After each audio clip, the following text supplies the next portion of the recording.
அதனால் உளுந்தும் உழுவே தலை என்ற வள்ளுவனுடைய வாக்குக்கேற்ப நம்ம எங்கே எவ்வளவு தொழில் செய்துட்டு இருந்தாலும் கூட இறுதியாக விவசாயிகளுக்கு பின்னாடி தான் வரணும். ஆனால் இன்றைக்கி இந்த விவசாயிகளை பார்த்துட்டிங்கன்னா நம்ம இங்கே ரோட்டில் உட்காந்துருக்குறோம். ஒரு அவல நிலை. 100 நாள் 100 ரேஷன் கடை போராட்டத்திற்கு பங்கேற்க பெருந்திரளாக வந்திருக்கக்கூடிய அத்தனை பேர்த்துக்கும் எனது வணக்கத்தையும் நன்றியும் தெரிவித்துக்கொண்டு, மேடையில் வீட்டிருக்கக்கூடிய தலைவர்களுக்கும் எனது வணக்கத்தை தெரிவித்து, அதாவது ஏதோ இன்றைக்கி அறிவித்து போன வாரத்தில் அறிவித்து இந்த வாரம் போராட்டம் நடத்திட்டு சென்னைக்கு வந்தோமான இல்லை. எத்தனை நாளாக நம்ம இந்த போராட்டத்தை நடத்திட்டு இருந்தோம்னு பார்த்தீங்கன்னா, ஏறக்குறைய ஒரு 2 வருடமாக தமிழகத்தில் இருக்கக்கூடிய அனைத்து மாவட்டத்தில் உள்ள ரேஷன் கடைகளிலும் நம்ம இந்த போராட்டத்தை நடத்திட்டு இருக்கிறோம். இந்த 2 வருடமாக தமிழக அரசு அவங்க ரேஷன் கடையில் நடந்த இந்த போராட்டத்தை பற்றியோ செய்திகளை போயிருக்காதுங்களா? ஒரு முறை கூட கூப்பிடல. நம்மளும் சரி 2 வருடமாக தலைவர் இடையில் கொஞ்ச நாள் விட்டுட்டார். முதலமைச்சர் கூப்பிடுவார், நம்ம முடிஞ்சிடும் நினச்சி விட்டுட்டார். ஆனால் கூப்பிடவே இல்லை. இடையில நாங்கள் அன்றைக்கி உணவுத்துறை அமைச்சர் பார்க்க போகிறோம். எப்போ 1 வருடத்துக்கு முன்னாடி அறிவிச்சிட்டாங்க, கோயம்புத்தூர், நீலகிரி, தேனி, கன்னியாகுமரி 4 மாவட்டங்களில் சோதனை விதமாக ஒரு முதல் கட்டமாக நாங்கள் வழங்குறோம்னு சொல்லி. ஆனால் அதையும் செயல்படுத்தலை. அப்போ கேட்கும்பொழுது என்ன சொல்கிறாங்கன்னு முதல்வர்கிட்ட சொல்கிறோம், கொடுக்குறாங்கிறாங்க. ஆனால் ஒரு சிறு முயற்சியும் கூட தமிழக அரசு இந்த ரேஷன் கடையில் தேங்காய் எண்ணெய் வழங்குறதுக்கான முயற்சி எடுக்கவே இல்லை. அதாவது சொல்லும் பொழுது விலைன்றாங்க. என்னங்க விலை? நீ எங்கேயோ இருந்து இறக்குமதி செய்து விற்கக்கூடிய பாமாயிலுக்கு 100 ரூபா மானியம் கொடுக்குறீங்க. ஏறக்குறைய 1 லிட்டருக்கு 100 ரூபா தமிழக அரசு மானியம் கொடுத்து தான் நம்ம 25 ரூபாய்க்கு வாங்கிட்டு இருக்கிறோம். நீங்கள் ஒரு 1/2 லிட்டர் பேக்கெட் கொடுங்க, அதே 100 ரூபா 75 ரூபாய்க்கு தேங்காய் நீங்கள் வாங்குங்க. விவசாயிகிட்ட தேங்காயை கொள்முதல் பண்ணி நீங்களே நேரடியாக ஆலையில் எண்ணெயை பிழிஞ்சு எடுத்து எவ்வளோ மிச்சமாகிறது? ஆக அதுக்கான முயற்சியே தமிழக அரசு எடுக்கலை.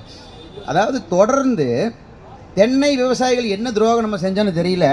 தமிழக அரசு யார் ஆட்சிக்கு வந்தாலும் சரி, எந்த விதமான தென்னை உழவர்களுக்கு ஒரு நல்ல திட்டமே அறிவிக்கிறது இல்லை. பட்ஜெட் முடிஞ்சது, மத்திய பட்ஜெட்டு என்ன வந்தது? பட்டுப்போன தென்னை மரத்துக்கு ஒரு தென்னம்பழம் ஒன்று இலவசமாக கொடுக்குறாங்க. அதாவது எந்த பட்ஜெட் இது வரைக்கும் போட்ட எந்த பட்ஜெட்டுமே விவசாயிகளுடைய வாழ்வையும் வாழ்வாதாரத்தை உயர்த்தக்கூடிய பட்ஜெட்டாக வரதே இல்லை. இது ரொம்ப ஒரு அவலமான நிலை. இன்றைக்கி ஆட்சி சிறப்பாக நடத்துகிறாங்க, விவசாயிகளுக்கு நாங்கள் எல்லாம் பண்ணுறோம்னா, ஆயிரக்கணக்கான விவசாயிகள் 1-2 ஏன் இங்கே ரோட்டில் உட்காந்துருக்கணும்? ஊருக்கே சோறு ஓடக்கூடிய விவசாயிகள் இங்கே நம்ம ரோட்டில் உட்காந்து கூவிட்டு இருக்கிறோம். அப்போ நீங்கள் எந்த நிலையில் நீங்கள் ஆட்சி செய்து கொண்டிருக்கிறீர்கள் என்பதை ஒரு நிமிடம் யோசித்து பாருங்கள். இந்த ரேஷன் கடைக்கு தேங்காய் எண்ணெய்க்கு பாருங்கள், முதல் வருமானமே கல். இந்தியாவில் இருக்கிற அனைத்து மாநிலங்களிலும் எல்லா மாநிலங்களிலும் கல் இறக்கிட்டு இருக்கிறாங்க. ஆனால் இங்கே கல்லுக்கு தடை. அப்போ அதே மாதிரி பார்த்தீங்கன்னா, அந்த தென்னை மரத்துக்கு வந்த நோய்க்கு ஒரு வேளாண்மை துறை எதுக்கு செயல்படுது, என்ன பண்ணிகிட்டு இருக்குதுன்னு ஒரு இதே கிடையாது.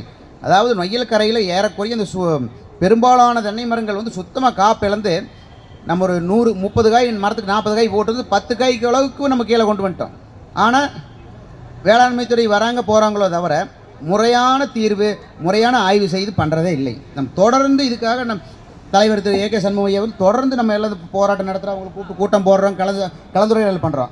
ஆனால் ஒரு முறையான ஒரு இதே செயல்படுறதே இல்லை. ஏறக்குறைய மாநில அரசு இறக்குமதி செய்யக்கூடிய, மத்திய அரசு இறக்குமதி செய்யக்கூடிய இந்த பாமாயில் மத்திய அரசு ஏற்கனவே இறக்குமதி செய்யும்போது இறக்குமதி வரி தள்ளுபடி பண்ணிடுறாங்க. இப்போ 6 மாதத்துக்கு முன்னாடி இறக்குமதி வரியை வழிச்சலுகை கொடுக்குறாங்க, நம்ம போராடுறோம். மாநில அரசு என்ன பண்ணுறது? மானியம் கொடுத்து வாங்குது. ஏறக்குறைய கொள்முதலுக்கு 2900 கோடி செலவு செய்து ஆண்டொன்றுக்கு நம்ம மாநில அரசு. அந்த 2900 கோடியை கொண்டு நம்ம தென்னை உழவர்களுடைய திட்டங்களுக்கு கொடுக்கலாமே. நம்ம அந்த 2000 கோடி தேங்காய் வாங்கி ரேஷன் கடையில் கொடுக்குறதுக்கான முன்னெச்சரிக்கை எடுத்துருக்கலாமே. எதுவுமே செய்யலை. ஒரே ஒரு கோரிக்கையை நம்ம தமிழக அரசுகிட்ட வைக்கிறது என்னென்னா, தென்னை விவசாயிகளை நீங்கள் தொடர்ந்து வஞ்சித்து கொண்டிருந்தால் தமிழகம் முழுவதும் அங்கே தொடர்ந்து மாபெரும் போராட்டங்களை முன்னெடுப்போம் என்பதை சொல்லி உங்களுடன் விடைபெறுகிறேன். நன்றி, வணக்கம்.